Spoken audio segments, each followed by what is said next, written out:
This is the Red Beard Podcast. Hold on to your butt. We really suck. Or is this guy really that good? I have one speed, I have one gear. Go! Hey, what's going on, everybody? This is Tony from the Red Beard Podcast, and I'm hanging out, as always, with the one and only Cooley. That's right. And, guys, we are going to talk a lot about Star Wars today. We have a lot of stuff to discuss, so spoilers. But we also have a very special guest. You guys know me. He's been on my show a couple times, the one and only Jim Rock. Say what's up, buddy. Hello, how is everybody? Great. So, guys, we have all seen Star Wars. Cooley, you've seen it 2 times. Trace 3. Trace Loco, Okay, bitches. All right, so he's seen it 3 times. Jim's seen it once last night. Saw it last night, so it is completely fresh in my mind. So I also saw it with you last night for the second time, and then I saw it this past Saturday at the IMAX theater for the first time, which both times were a great experience. So we have a lot to discuss today, guys. Once again, if you have not seen Star Wars, there are going to be a ton of spoilers. We're going to talk about everything, so please make sure that if you've not watched it, you don't want to hear anything, turn this shit off. Okay. Please revisit after watching Star Wars, because we are going to talk about a bunch of shit you may want to talk about or may listen to or whatever and be like, hey, yeah, that was cool. That was really good insight. Always comment and subscribe, guys. You know, we like to interact with our fans. We like to if you disagree with something or agree with something strongly, not strongly, post about it so we can kind of interact with you. It's a good time. So we all saw Star Wars. What are some things that really stuck out to you? And I know, Cooley, for you, the movie was fantastic. It was fantastic to me and Jim. But I mean, when you went into that movie, what is the first thing when you think about it that really sticks out to you? For me, I mean, I feel like, so I've watched Star Wars: A New Hope, Empire Strikes Back, and Return of the Jedi several times, and more than 1, 2, and 3, because I didn't give a shit about those. But from this movie, I actually drew a lot of parallels to A New Hope. Mm-hmm. So I almost feel like this is the closest thing that you could come to a reboot without it actually being a reboot. You could actually take this movie and you can it's a continuation.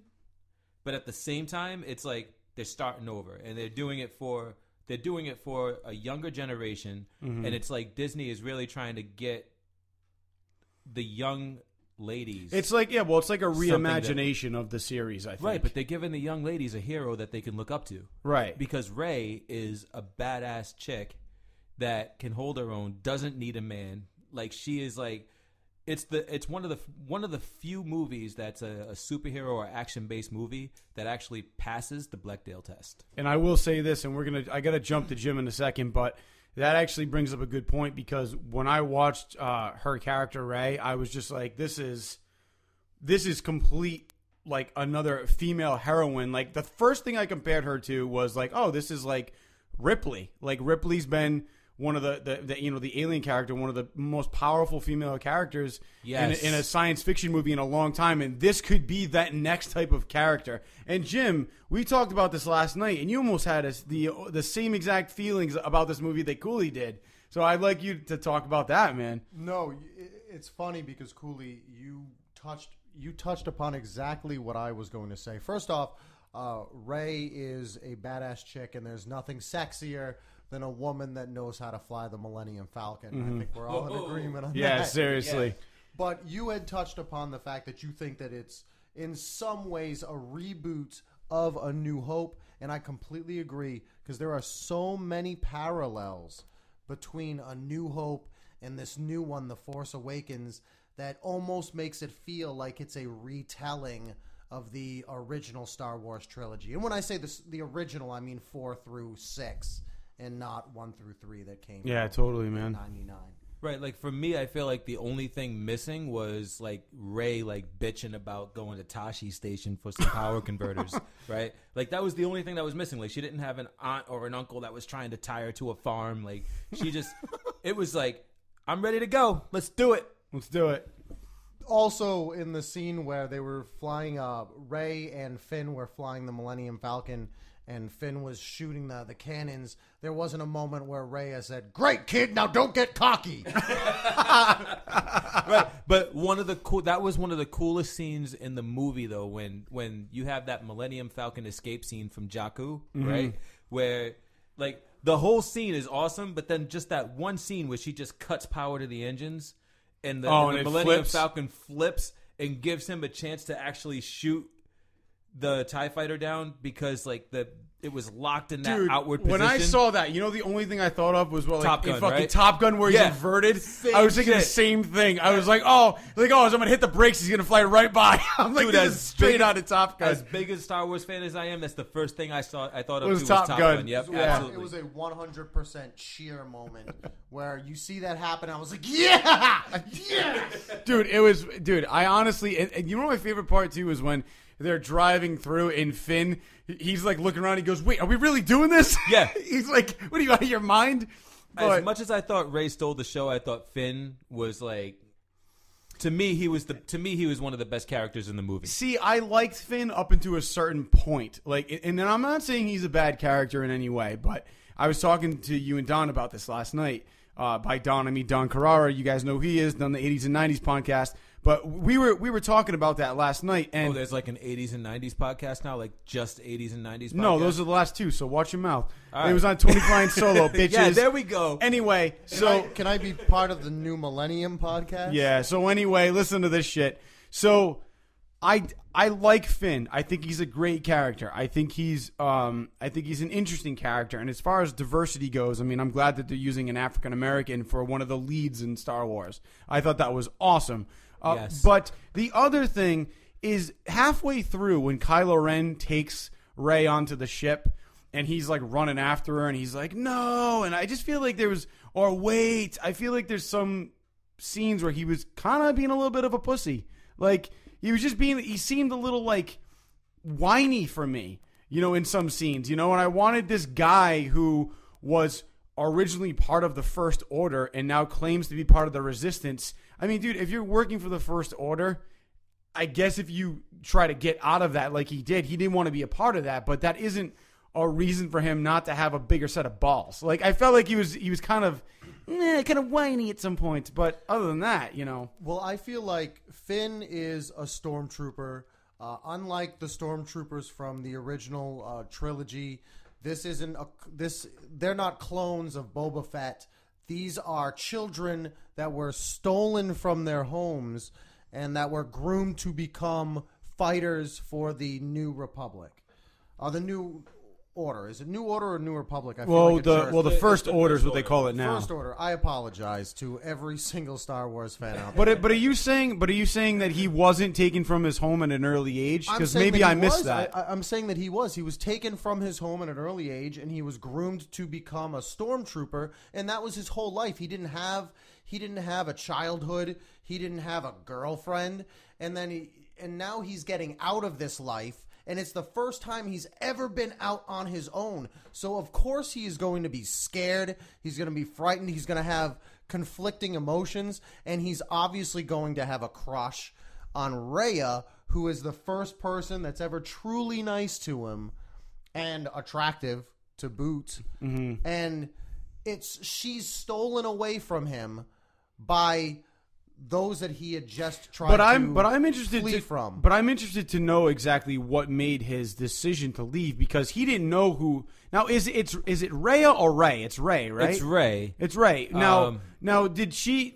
It doesn't matter. I mean, I was just confused because we've been saying it two different ways. But like, is it actually one of those? What do you think he did? Okay, wow, I'm messing up here. But like, honestly, he didn't know who Rey was until he actually met her. So what do you think was his motivation to leave? Because he didn't want that life? And because they were just killing innocent people? Here's the thing, right?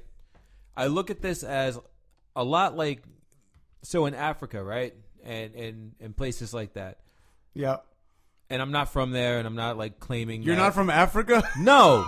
I thought this whole time you were from Nigeria. I am totally from Providence, Rhode Island. Thank you for listening. This is Cooley. Seriously. All right. I am so happy you listened to my podcast. Okay, so listen. Fucking from Cranston, bro. Listen. So here's the deal. Like in Africa, like they have like this militia, right? Mm-hmm. Like I don't know if this still goes on, but I know there was this period of time where there's a militia in Africa, like in different African nations, that they just take kids, and they're just like, okay, well now you're part of the militia, right? Well, it's like Blood Diamond. They just take kids and make them all fucking crazy. Exactly. And the same thing happens in, I want to say, like Iraq or Iran or whatever, right? Like the guerrillas and shit like that. They grab kids, right? And they brainwash them. So in Star Wars lore and Star Wars history, they've always kind of modeled it after these not weird, but like these very militant groups. Like you had like the SS, which was the foundation for the Empire, right? And now like you have a kind of a combination of the SS and these military factions in Africa and in Iraq and shit that will steal like kids from their families and just, train them to be troops in their militia. Right. So in this movie, you have Finn, who obviously had his own personality formed already. It's like, so they usually try to capture these kids like when they don't have a personality. Impressionable and at their most vulnerable, right? Exactly. Finn already had his own like idea of what life should be like. So, but that's my point, though. And that was his first battle, and he said that when he was talking to Rey, when he admitted to Rey that. All right, maybe I missed that, even though I saw it twice. Good listening on my part. Well, no, I've seen it a few times. So right, like one more than me. Right, and like the last time that I saw it, I realized, that was I was when I picked missed it up. that. I don't know why, but so he was talking to Rey, and he admitted to Rey that he wasn't Resistance when he was getting ready to get on that ship with those two people. Right? Yeah. He's getting ready to get on that ship, and he tells Rey, "Hey, I'm not Resistance. I'm actually First Order. I was a stormtrooper. I didn't want to do that." But he said, "In my first battle, I chose not to kill for them." Okay, all right. Yeah, right? I remember that. Yeah. So when he said that was like, it wasn't like he was this stormtrooper that was like, doing stormtrooper shit all the way up until he just decided, nah, you know what? Fuck it. I'm not going to be a bad guy anymore. Mm-hmm. Like he just genuinely wasn't a bad guy. And when it came time to get there, he was like, all right, you want me to kill these innocent people? Nope, not going to do it. And then that's what started the whole fucking thing. It just cascaded from there. Got you. I mean, I must have completely missed that. That makes a little bit more sense. I mean, I think that he had some strong moments. I mean, especially where at the end of the movie he takes out his lightsaber and is like, "Let's do this." I was like, "All right, now this guy's ready to fucking throw down for his own beliefs and his own, goals or standards, whatever." But I thought overall, I mean, like there were certain moments where I was kind of annoyed by him, but I mean, and we got to talk about this for a second because it is fucking heartbreaking, dude.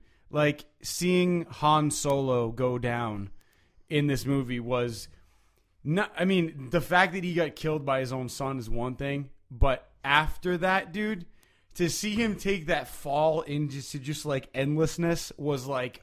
Ugh, you know what I mean? Like, they couldn't even do anything with his body. Like, we just lost him. Wait a second. What happened? Was this during when I took a bathroom break? You didn't go to the bathroom break. You saw it, too. I totally saw it. Yeah. Yes.